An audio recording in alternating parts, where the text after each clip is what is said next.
Okay, Jimbo, I promise it will be fine. You worry way too much. The children are here. Stop. Shh. No. Hello, children. Mrs. Claus here. Thank you so much for coming back for story time with Mrs. Claus. You'll notice something a little bit different today.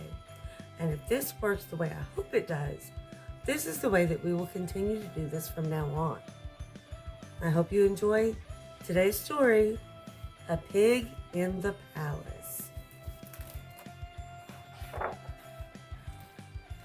Bobo was home, rolling around in the mud, when somebody slipped a letter under the door.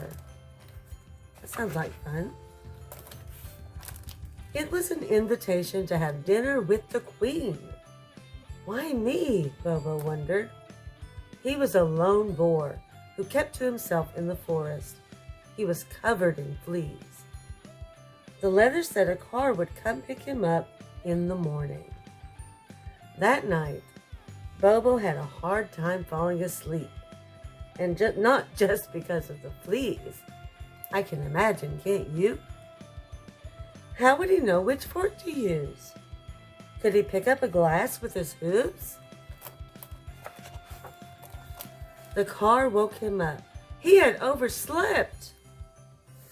The drive to the palace took most of the day. It's a dinner to celebrate the new queen, said one of the passengers.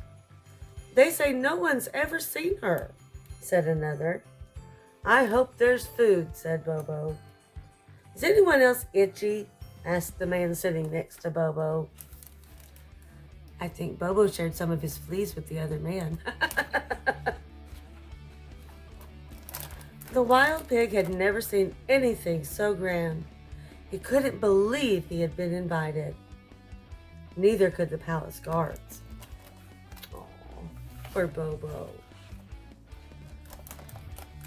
I guess I should have worn clothes, Bobo thought. He looked around for something to slip into. This wasn't it. As servants cleaned up Bobo's mess, it was announced that dinner would be served in an hour. That's a long time to wait, thought the boar. Bobo was happy to see he wasn't the only one underdressed. Just then his fleas got a burst of energy. That's it, said the guards. Throw him out.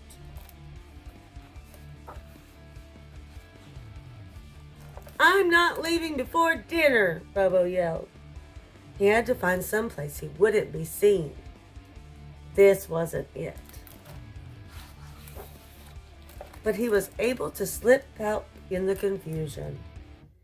Here's a place a boar can hide, thought Bobo. But just then a flea crawled up his nose.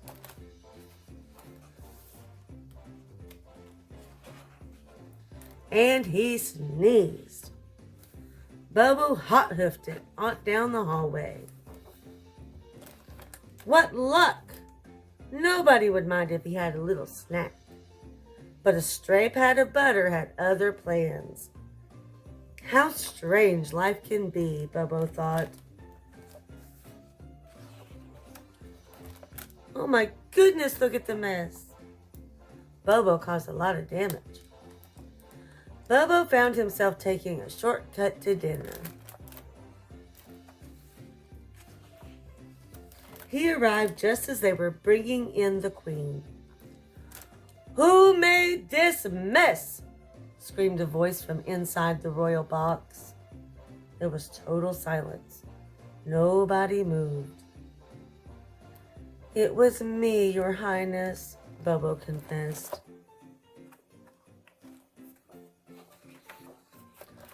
Well done, squealed the queen. The queen was a boar too. The people went wild, thrilled that they could finally have some fun. Oh, it looks like they're having fun, doesn't it? Yodeling with joy, they carried the boars in triumph. Bobo and the queen, meanwhile, were really hitting it off. To celebrate their newfound friendship, they decided to throw an even bigger party in the woods. "We'll invite everyone," said Bobo. "So keep an eye out."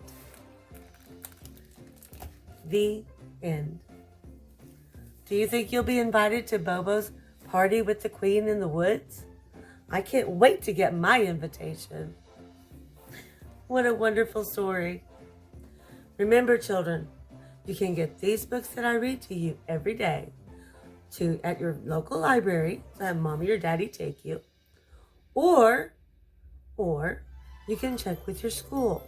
They have libraries too.